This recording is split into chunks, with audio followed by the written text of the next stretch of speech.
जय हिंद दोस्तों। आशा करते हैं आप सभी स्वस्थ और मस्त होंगे और आप सभी को आपके अपने YouTube चैनल समर्पण विद्यापीठ में तहे दिल से स्वागत है। दोस्तों, हम लोगों ने समर्पण बैच के अंतर्गत अब तक हिंदी व्याकरण का कुछ जो खंड है हम लोग का अध्ययन किए हैं, लेकिन अभी भी कुछ हम लोग को बचे हुए समय थोड़ा सा विलम्ब हो गया है। तो बार बार एक ही बात को बोलना मेरे को अच्छा नहीं लग रहा है, बट क्या ही कीजिएगा। सोचिएगा कुछ, कीजिएगा कुछ और होता है कुछ और, समझे ना। तो आज हम लोग पढ़ने जा रहे हैं वर्ण विचार। ऐसे तो हम लोग शुरू से पढ़ते आ रहे हैं, वर्ण उस मूल ध्वनि को कहते हैं जिसकी खंड या टुकड़ा न की जा सके, समझे ना। लेकिन उसी को अब हम लोग को यह जानने का प्रयत्न करना है कि भैया इसको हम लोग कैसे लिखें, जिससे कि हम लोग का जो एक स्टैंडर्ड जो है ना, कक्षा 10वीं हो अथवा 12वीं का हो, अपना एक स्टैंडर्ड है। लेकिन इसी को अगर हम ये बात करें कि प्रतियोगिता परीक्षा से इसको मतलब इसको जोड़ कर देखें, उस दृष्टिकोण से देखें, तो इसमें थोड़ा सा हम लोग को और अध्ययन करने की आवश्यकता होती है। लेकिन सभी का अपना अपना एक मतलब दायरा विभाजित किया गया है कि हमें किस संदर्भ में अध्ययन करना है। तो अभी हम लोग मूलतः बिहार बोर्ड हिंदी की जो व्याकरण है उसको हम लोग मद्देनजर रखते हुए अध्ययन करेंगे, बात समझ ना। और देखिएगा, यूट्यूब खुला दरबार है। ऐसा मैं नहीं कहता हूँ कि मैं ही सही पढ़ाता हूँ और बाकी लोग गलत पढ़ाते हैं, नहीं। सब लोग का पढ़ाने का अपना अपना तरीका होता है, समझाने का, कैसे किस बात को रख रहे हैं आप तक और आप किस बात को कैसे समझ रहे हैं, वे आपके के लिए महत्वपूर्ण है। ये नहीं कि आप मेरे वीडियो देख रहे हैं, आप मेरे से ही समझ रहे हैं तो मैं अच्छा पढ़ा रहा हूँ। मुझ में भी कुछ कमी होगी तो आप लोग निस्संदेह सूचित करेंगे, बात समझ रहे ना। शिक्षक एक ऐसे प्राणी होते हैं सीखते रहते हैं जीवन भर, समझ रहे ना। तो मैं उनको ऐसा नहीं कहता कि गलत पढ़ाते। तो ये आप देखिएगा, अलग अलग सोर्स से अध्ययन कीजिएगा तो आपको लगेगा कि भैया कुछ ना कुछ मैच कर रहा है तो कुछ मिसमैच कर रहा है। तो वहां पर अपना थोड़ा सा देखिए, समझ लीजिएगा, बात समझ रहे भैया। देखिए, वर्ण उस मूल ध्वनि को कहते हैं जिसके खंड या टुकड़े नहीं किए जाए, या इस भाषा में कह सकते हैं भाषा की सबसे छोटी सबसे सूक्ष्म सूक्ष्म इकाई ध्वनि है और इस ध्वनि को वर्ण कहते हैं। जैसे अ, आ, ई, उ, समझ रहे ना। पूरा पढ़ते रहिए, ये नहीं कि अ, आ, ई सब है। क, व, क, ख, ग, घ, च, छ, ज, य। आप लोग लग भैया ये क्या पढ़ा रहे हैं, समझ रहे ना। जो मतलब ये सब इत्यादि बहुत समझ रहे ना, बामन है, समझ रहे ना। और वर्ण भाषा की मूल इकाई है। वर्ण भाषा की मूल इकाई है। प्रत्येक शब्द वर्णों के योग से बनता है। प्रत्येक जो शब्द, जितने भी शब्द हैं वर्णों को के योग से बनते हैं। जैसे कमल, क हलंत, ये हलंत मतलब आधा होता है। क जोड़ अ जोड़ म हलंत जोड़ अ जोड़ ल हलंत जोड़ अ, कमल। अब इसको तोड़िएगा तो नहीं ना टूटेगा, समझ है ना। या नल देखिए, या फल देखिए, न हलंत जोड़ अ, ल हलंत जोड़ अ, नल। ये सब आप शुरू में पढ़े होंगे, मतलब मैं समझता हूँ 3-4 में पढ़े होंगे, बात समझ ना। भले याद ना रहा हो, और आजकल तो मोबाइल का युग रहा है तो भाई क्या ही याद रहेगा, समझ ना। अभी भी ऐसे नहीं है कि पढ़ने वाले लोग कम नहीं है, पढ़ते भी हैं, समझ ना। लेकिन मुख्यतः तो उसमें भूल गए होंगे, बात समझ ना। लेकिन पुनः इसको रिकॉल कर ले। इसमें मूल ध्वनियों का खंड नहीं किया जा सकता। अब किसी को मूल ध्वनि जो है इसको खंड डिट कीजिएगा तो इसका अर्थ बनबे नहीं करेगा, बात समझना।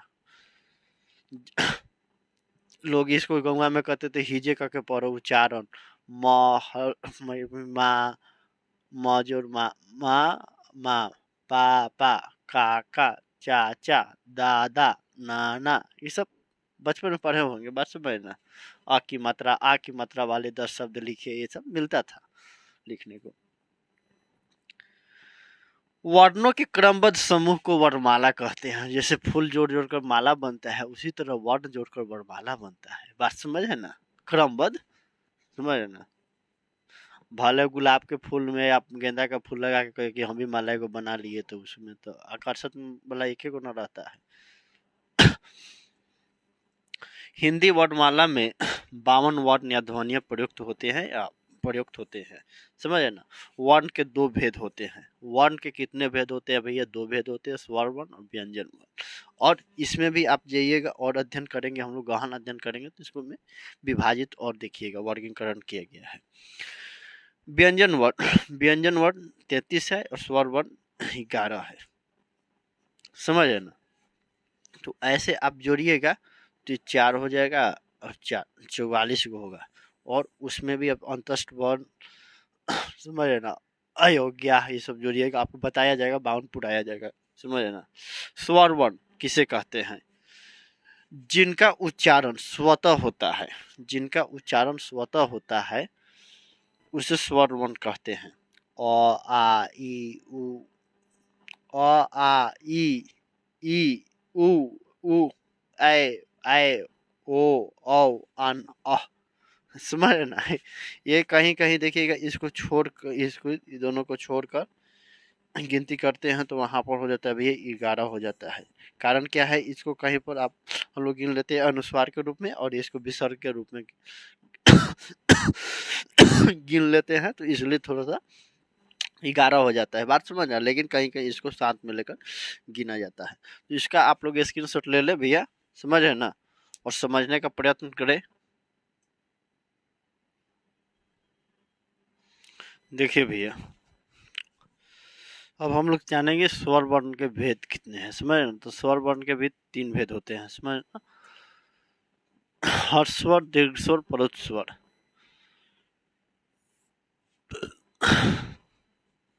हर्ष स्वर जिस स्वर के उच्चारण में एक मात्रा का समय लगता है उसे हर्ष स्वर कहते हैं, समझ ना। इसको शुरू से हम लोग पढ़ते आ रहे हैं, केवल इसको हम लोग को थोड़ा सा मॉडिफाई कर देना है, इसका अतिरिक्त कुछ करने की आवश्यकता नहीं है। अ ई उ री, ये क्या है? हर्ष स्वर। दीर्घ स्वर वे स्वर जिनके उच्चारण में हर्ष स्वर से दोगुना समय लगता है वे दीर्घ स्वर कहलाते हैं। और जैसे आ ई उ ए ऐ ओ औ, तो आप लोगों को लग रहा है भी क्या पढ़ा रहे हैं पढ़ना है पाठ्यक्रम में जो है तो उसको तो पढ़ना ही होगा ना। पलुष स्वर देखिए, इसमें एक मात्रा का समय लगे, इसमें 2 मात्रा का समय लगे, इसमें दोनों से ज्यादा लगे, उसको पलुष स्वर कहते हैं। एक बार पढ़ लीजिए। वे स्वर जिनके उच्चारण में दीर्घ स्वर से भी अधिक समय अर्थात 3 मात्राओं का समय लगता है ये पलुष स्वर कहलाते हैं। या जिस स्वर के उच्चारण में तिगुना समय लगे उसे पलुष स्वर कहते हैं। जैसे ओम, ओम, राम। इसका प्रयोग प्रायतः किसी को दूर से पुकारने के लिए संबोधन प्रयुक्त करने के लिए इसका प्रयोग किया जाता है, समझ रहे ना। व्यंजन वर्ण जिन वर्णों का उच्चारण किसी अन्य वर्ण की सहायता से होती है, जिन वर्णों का उच्चारण किसी अन्य वर्णों की सहायता से होती है वे व्यंजन वर्ण कहते, उसे होती है उसे व्यंजन वर्ण कहते हैं। यहाँ उसे छूट गया है, उसे व्यंजन वर्ण कहते हैं, समझ ना। मूल व्यंजन की कुल संख्या 33 है, जैसे कवर्ग, टवर्ग, पवर्ग, चवर्ग, समझ ना। य ड ल ब क्लाप स मूर्धन स दंत स ह अक्षत र ज्ञ।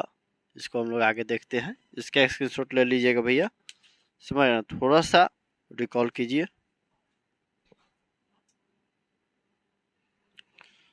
आइए दोस्तों देखते हैं अब व्यंजन वर्ण के भेद, समझ ना।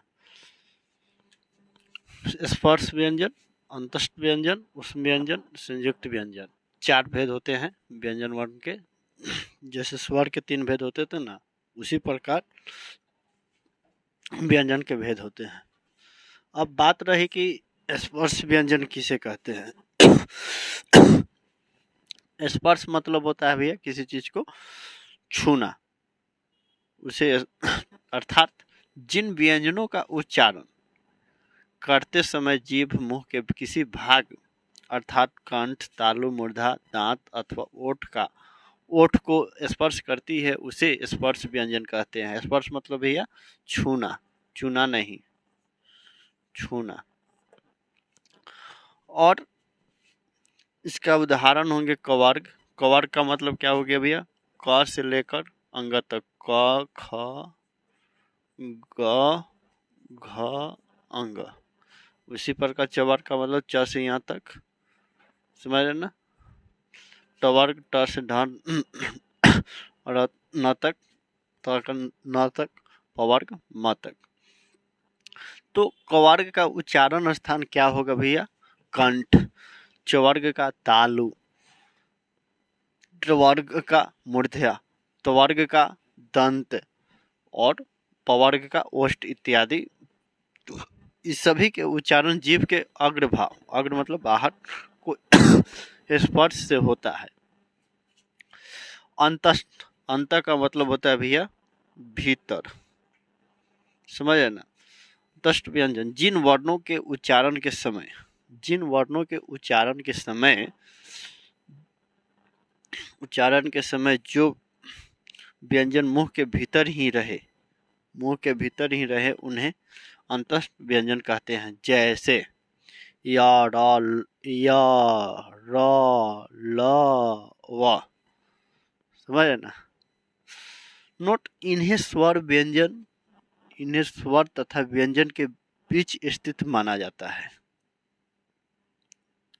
स्वर और व्यंजन के स्थित बीच में उष्म व्यंजन। उष्म का मतलब हुआ भैया गर्म। जिन वर्णों के उच्चारण के समय, जिन वर्णों के उच्चारण के समय हवा मुंह के विभिन्न भागों से टकराए और सांस में गर्मी पैदा करे या उत्पन्न करे, उसे उष्म व्यंजन कहते हैं।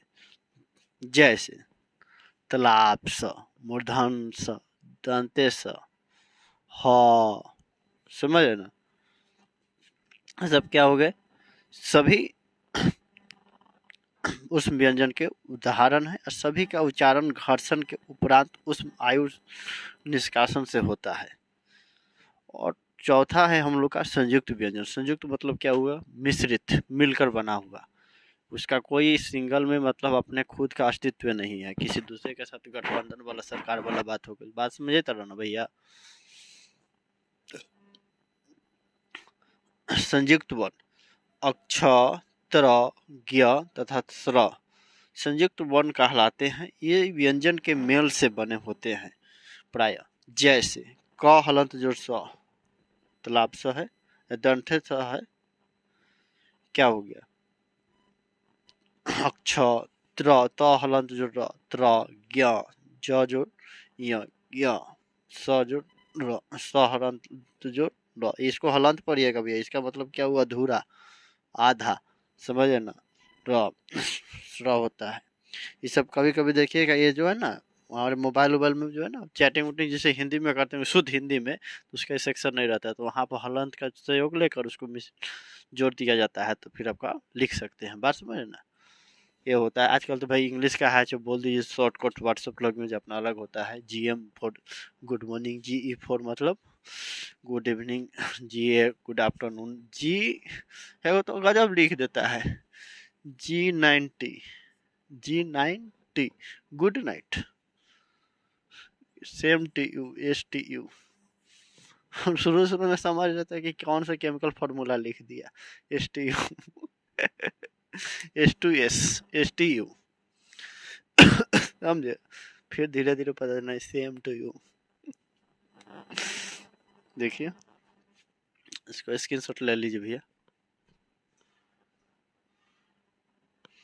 आइए दोस्तों जानते हैं अब कुछ ऐसे वर्णमाला में शब्द हैं जिनका जो कभी ना वर्ण में आते हैं, ना स्वर में आते हैं, ना व्यंजन में आते हैं, तो उनको हम लोग क्या कहते हैं उसको समझते हैं। अयोग वाह। हिंदी वर्णमाला में ऐसे वर्ण जिनकी गणना न तो स्वरों में और न ही व्यंजनों में की जाती है, उन्हें अयोग्यवाह कहते हैं। जैसे अन, अह। इसी को आप देखिएगा भैया कि हम आपको बोले थे कि कभी कभी इसको स्वर में गिनती नहीं करते हैं, तो उस परिस्थिति में जब इसका गिनती नहीं होता है, गणना नहीं की जाती है, तब स्वरों की संख्या 11 हो जाती है, जब इसकी गणना की जाती है तो स्वरों की संख्या 13 हो जाती है। बात समझ? तो कहीं कहीं ये देखिएगा थोड़ा सा विचार वाला ये मुद्दा है, तो थोड़ा सा इसको समझिएगा। कहीं कहीं अलग अलग अपने अपने लेखकों का अपना राय है कि नहीं, मत है उनका कि ऐसा ही होगा। स्वर में आएंगे तो कुछ का कहना है कि नहीं, ना तो स्वर में आएंगे, ना व्यंजन में आएंगे, या अयोगवाह में आएंगे। समझ? तो ये हो गया। अब इसी को हम लोग अनुस्वार कहते हैं, इसको अनुस्वार कहते हैं, अनुस्वार, और इसको विसर्ग कहते हैं। समझ ना? इसको विसर्ग हो गया। वर्णमाला में इनका स्थान स्वरों के बाद और व्यंजनों से पहले होता है। स्वर के बाद और व्यंजन से पहले वर्णमाला में इनका प्रयोग होता है। अयोगवाह के कितने भेद होते हैं? 4। अयोगवाह के व्यंजन के 4 होते हैं ना। जैसे पहला हो गया अनुनासिक, इसका चिन्ह यह है ऊपर चंद्र बिंदु, अनुस्वार चंद्र बिंदु, विसर्ग, निर्नुनासिक। अब आइए इसको एक एक करके अध्ययन करते हैं। अनुनासिक, जिस ध्वनि के उच्चारण में हवा नाक और मुख दोनों से निकलती है उसे अनुनासिक कहते हैं। जैसे गांव, दांत, आंगन, सांचा इत्यादि। अनुस्वार, जिस वर्ण के उच्चारण में हवा केवल नाक से निकलती हो उसे अनुस्वार कहते हैं। जैसे अंगद, कंचन, चंदन, अंगूर इत्यादि। विसर्ग, देखिए इसका चिन्ह, जिस ध्वनि के उच्चारण में ह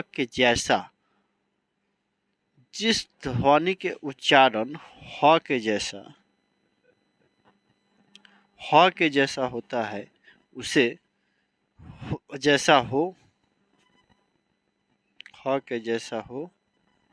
उसे विसर्ग कहते हैं। जैसे मनः कामना, पयः पान, अतः, स्वतः, दुख इत्यादि। निर्नुनासिक, केवल मुंह से बोले जाने वाले स्वर वर्ण को निर्नुनासिक कहते हैं। जैसे इधर, उधर, आप, अपना इत्यादि। तो हम लोगों ने स्वर, व्यंजन, अयोगवाह पढ़ लिए। अब इसके बाद हम लोग लिपि पढ़ेंगे और इस तरह से हम लोग का वर्ण विचार समाप्त होगा। उसके बाद हम लोग शब्द विचार पर ध्यान देंगे। तो इसका भी एक बार स्क्रीनशॉट ले ले भैया।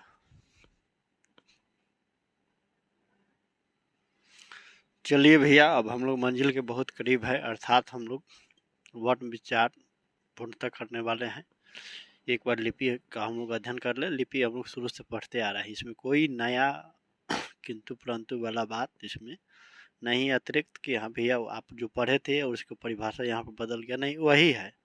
पास में तरीका केवल बदल गया है।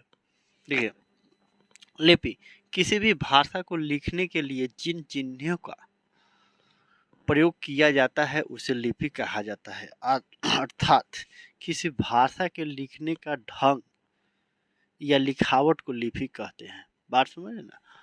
जैसे हिंदी भाषा, ये भाषा हो गई भैया, इधर जो है भाषा और इधर सभी का ये लिपि हो गया। हिंदी और संस्कृत भाषा का लिपि क्या है? देवनागरी। पंजाबी किस भाषा का? पंजाबी का लिपि क्या होगा? गुरुमुखी। उर्दू फारसी का फारसी।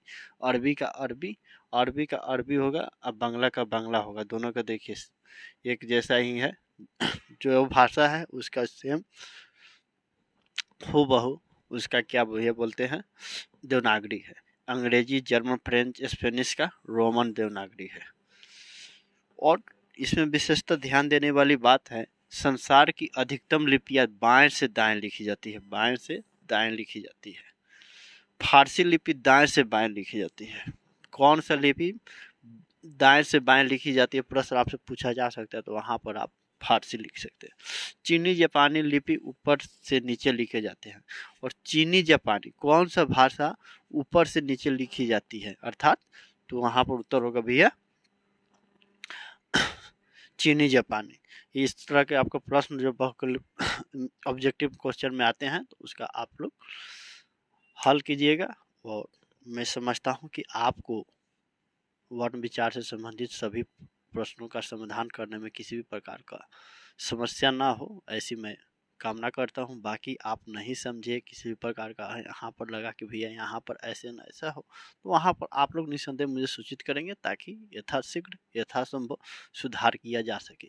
बात समझे ना भैया। यहाँ पर हम लोग को अब ये ध्यान देना है कि अब हम लोगों ने क्या क्या पढ़ा और क्या क्या बाकी है, उसको पहले जो हम लोग पढ़े हैं उसको भी डिवीजन के तौर पर थोड़ा बहुत पढ़ते रहे, और नए विषय अभी बचे हुए हैं उसको भी सरसरी निगाहों से पढ़ लें, ताकि ये हम लोग का अभी का जो समय चल रहा है बहुत बहुमूल्य है, क्योंकि इसी के आधार पर हम लोग का साल भर का जो परिश्रम है, मेहनत है, वही आधारित उसी पर आधारित है। जो हमारा प्रमाण पत्र आएगा उसी पर लोग हम लोग को आंकेंगे कि भैया ये पढ़ने में कैसा था या कैसा था है, तमाम तरह की बात। तो इस बात को थोड़ा सा आप लोग सीरियसली ले, और 2-4 दिन का इधर उधर करने से अच्छा है कि भैया पढ़ लीजिए। इसमें तमाम तरह की बात फिर बाद में आते जाते रहेंगे, मेरा काम है कहना, बाकी तो बचपना है, मस्ती शरारती का भरपूर समय है, मैं इसमें क्या ही कहूँगा। तब तक मुझे याद दीजिए, मिलते हैं अगले क्लास में। जय हिंद, जय भारत।